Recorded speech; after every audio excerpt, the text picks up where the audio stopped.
ஒரு பெரிய நீலக்கடலில் டினின்னு பேர் வைத்த ஒரு நல்ல டால்பின் வாழ்ந்து வந்தது. அது எல்லாருக்கும் உதவி பண்ணும் ரொம்ப நல்ல மனசுள்ள டால்பின். ஒரு நாள் டினி கடலில் நீந்திக்கிட்டு இருந்தப்ப திடீர்னு ஒரு குட்டி மீன் அழுற சத்தம் கேட்டது. அம்மா அம்மான்னு அந்த குட்டி மீன் அழுதுகிட்டு இருந்தது. பார்த்தா அது ஒரு பிளாஸ்டிக் வலைக்குள்ள மாட்டிக்கிட்டு இருந்தது. அத பார்த்த டினி, பயப்படாதே குட்டி, நான் இருக்கேன்னு சொல்லிட்டு உடனே அந்த இடத்துக்கு நீந்தி போச்சு. டினி தன்னோட கூர்மையான மூக்கால அந்த பிளாஸ்டிக் வலைய மெதுவா மெதுவா கிழிச்சது.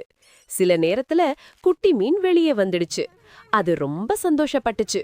நன்றி டினி, நீ ரொம்ப நல்லவள்னு குட்டி மீன் சொல்லுச்சு. அதை பார்த்த மற்ற மீன்களும் டினியை சுற்றி வந்து சந்தோஷமா குதிச்சாங்க. அந்த நாள் முதல் கடலில் இருக்கிற எல்லா உயிர்களும் டினி டால்பினை மிகவும் நேசிக்க ஆரம்பிச்சாங்க. குழந்தைகளே, நம்மாலும் முடிஞ்சா யாருக்காவது உதவி பண்ணணும். அதுதான் உண்மையான நல்ல மனசு. இந்த கதை பிடிச்சிருந்தா சப்ஸ்கிரைப் பண்ணுங்க. மீண்டும் சந்திப்போம்.